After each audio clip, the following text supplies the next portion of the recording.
Hello friends, నేను Ramya. Welcome to VR home chef and explorer. ఈరోజు ఎంతో టేస్టీగా ఉండే బటర్ చికెన్ని ఎలా తయారు చేయాలో చూపించబోతున్నానండి. సింపుల్గా ఈజీగా 4 స్టెప్స్లో చేసుకోవచ్చు. రోటీస్లోకి బాగుంటుంది, మంచి ఫ్రైడ్ రైస్లోకి, బిర్యానీలోకి, దేంట్లోకి తిన్నా టేస్ట్ అయితే అదిరిపోతుందండి. సింపుల్గా ఫస్ట్ స్టెప్ని స్టార్ట్ చేసేద్దాం. ముందుగా చికెన్ని మ్యారినేట్ చేసుకునే ప్రాసెస్లోకి వెళ్దామండి. ఇలా ఒక మిక్సింగ్ బౌల్ తీసుకొని ఒక 350 గ్రామ్స్ వరకు బోన్లెస్ చికెన్ని తీసుకోవాలి.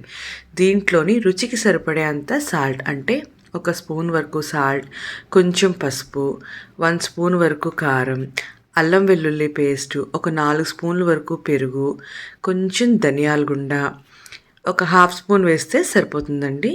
ఒక స్పూన్ వరకు కస్తూరి మేతిని, కొంచెం నిమ్మకాయ అంటే హాఫ్ చెక్క నిమ్మకాయ వేసుకుని మొత్తం అన్నీ బాగా పట్టేలాగా ఒక 2 మినిట్స్ పాటు బాగా కలుపుకోవాలండి. ముక్కలకి ఎంత కరెక్ట్గా మ్యారినేట్ అయితే మన డిష్ అనేది అంత టేస్టీగా ఉంటుంది. ఇలా మ్యారినేట్ చేసుకుని 1 అవర్ పాటు ఓ పక్కన పెట్టేసుకోండి.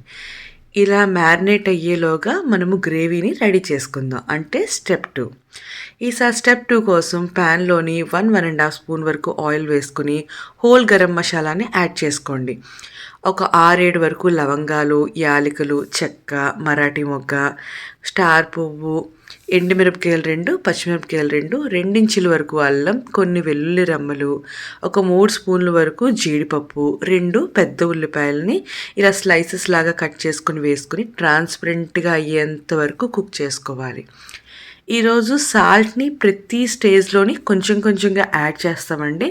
సో సాల్ట్ వేసుకునేటప్పుడు కేర్ఫుల్గా వేసుకోండి. ఈసారి ఒక పావు స్పూన్ మాత్రమే సాల్ట్, ఇంట్లో చేసుకున్న బటర్, మనము మంచి ఫుల్ ఫ్యాట్ మిల్క్ని ఇంట్లోనే మరిగించుకుని ఫ్రిడ్జ్లో పెట్టుకున్నామంటే బటర్ అనేది రెడీ అవుతుందండి. అది ఎలా చేయాలో కూడా తొందరలోనే వీడియో పోస్ట్ చేస్తాను. ఇలా ట్రాన్స్పరెంట్గా అయ్యి చక్కగా ఫ్రై అయిన తర్వాత ఒక 2 పెద్ద టమాటాలని చిన్న చిన్న ముక్కలుగా కట్ చేసుకుని వేసుకోండి.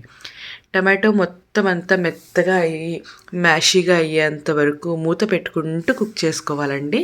మధ్య మధ్యలో కలుపుకుని ఎవ్రీ 2 మినిట్స్కి మూత పెట్టుకుంటూ కుక్ చేసుకోండి. థిక్ క్రీమీగా ఉండే గ్రేవీ కోసం మనం ఇదైతే రెడీ చేసుకుంటున్నామండి. ఇలా చక్కగా కలుపుకొని మొత్తం అంతా దగ్గరకు అయిన తర్వాత స్టవ్ స్విచ్ ఆఫ్ చేసుకుని చల్లారిన తర్వాత మెత్తని పేస్ట్లా చేసుకుని పక్కన పెట్టుకోండి. మెత్తగా లేదనిపిస్తే జల్లెట్లో వేసుకుని ఫైన్గా దాన్ని తీసేసుకోండి. చూసారు కదా. ఈసారి స్టెప్ 3. ఇదే ప్యాన్లోని 2 స్పూన్స్ వరకు ఆయిల్ వేసుకుని మ్యారినేట్ చేసుకున్నాం కదండి చికెన్ని, దాన్ని మొత్తం బాటమ్కి టచ్ అయ్యేలాగా వేసుకోవాలి. నేను చూపిస్తున్నట్టుగా మొత్తం అన్నీ బాటమ్కి టచ్ అయ్యేలాగా మొత్తం జాగ్రత్తగా ప్లేస్ చేసేసుకోండి. ఇలా కుక్ చేసుకోవడం వల్ల టేస్ట్ అనేది బాగుంటుంది, చక్కగా ఫ్రై అవుతుంది. ఇలా వాటర్ రిలీజ్ అవుతుందండి చికెన్లోని. అలా రిలీజ్ అయ్యేంత వరకు కలపకంట ఉంచి అప్పుడు చక్కగా కలుపుకొని వాటర్ దగ్గరికి అయిపోయి ఆయిల్ రిలీజ్ అవుతుంది. ఈసారి ఆ స్టేజ్ వచ్చేంత వరకు కుక్ చేసుకోవాలి. చూస్తున్నారు కదా, చక్కగా ఇలా ఆయిల్ అనేది రిలీజ్ అయ్యి వాటర్ అనేది దగ్గరికి అయిపోయింది. ఇలా పూర్తిగా దగ్గరికి అయిపోయి మంచి ఫ్రై అవుతుందండి. ఇవే చక్కగా తినేయాలనిపిస్తుంది, అంత టేస్టీగా ఉంటాయి ఇవైతే మంచి మెత్తగా. ఇలా మొత్తం దగ్గరికి అయిన తర్వాత ఒక ప్లేట్లోకి ట్రాన్స్ఫర్ చేసుకోండి. ఈసారి స్టెప్ 4, అంటే మన ఫైనల్గాని ఈసారి ఒక 2 to 3 స్పూన్స్ వరకు హోమ్ మేడ్ బటర్ని వేసుకుని, ఒక స్పూన్ వరకు కారం, కొంచెం కస్తూరి మేతి, హాఫ్ స్పూన్ షుగర్ని యాడ్ చేసుకోవాలి. వేసుకుని ఇవన్నీ బాగా కుక్ చేసుకోండి 1 మినిట్ పాటు. దగ్గరికి అయిన తర్వాత రెడీ చేసి పెట్టుకున్నాం కదండి ఫైన్ పేస్ట్ లాగా, దాన్ని కూడా దీంట్లో వేసుకొని ప్యాన్ నుంచి సపరేట్ అయ్యే కన్సిస్టెన్సీ వచ్చేంత వరకు ఫ్రై చేసుకోవాలి. ప్యాన్ నుంచి సపరేట్ అయ్యే కన్సిస్టెన్సీ వచ్చిన గ్రేవీని మనము ఫ్రిడ్జ్లోని 10 days వరకు స్టోర్ చేసుకోవచ్చండి. అలా చేసుకున్న దాంతో చాలా రెసిపీస్ 5-10 మినిట్స్లో సింపుల్గా బాక్సుల్లో కూడా చేసుకోవచ్చు. అవన్నీ కూడా పోస్ట్ చేశాను, కింద లింక్స్ ఇస్తాను, చూసేయండి. స్టవ్ని లో ఫ్లేమ్లో ఉంచుకుని మాత్రమే ఇలా కంటిన్యూస్గా కలుపుకుంటూ కుక్ చేసుకోండి. చూసారు కదా, చక్కగా ఇలా ప్యాన్ నుంచి సపరేట్ అయ్యే కన్సిస్టెన్సీ వచ్చిన తర్వాత దీంట్లోని 1 కప్పు వరకు వాటర్ని యాడ్ చేసుకోండి. ఈసారి దీంట్లోకి 3 to 4 స్పూన్స్ వరకు క్రీమ్‌ని వేసుకోవాలండి. ఈరోజు నేను అమూల్ క్రీమ్‌ని యూజ్ చేశాను. ఇలా వేసుకొని ఒక 2 మినిట్స్ పాటు అలా కుక్ అవ్వనివ్వాలి.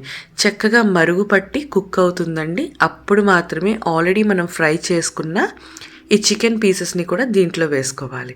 వేసుకొని ఒకసారి కేర్‌ఫుల్‌గా మొత్తం అన్నీ కలిపేసుకోండి. కలుపుకొని మూత పెట్టేసుకోండి. మూత పెట్టుకొని పైన ఆయిల్ రిలీజ్ అయ్యే కన్సిస్టెన్సీ వచ్చేంత వరకు కుక్ చేసుకోవాలి. చూస్తున్నారు కదా, స్లోగా అలాగా ఆయిల్ అనేది రిలీజ్ అవుతుందండి. ఇలా రిలీజ్ అవ్విందంటే ఆల్మోస్ట్ డన్. ఈ స్టేజ్‌లోనే మనము చక్కగా కొత్తిమీరని కూడా వేసుకొని ఇంకొకసారి బాగా కలుపుకొని ఒక్కసారి మూత పెట్టేసుకోండి.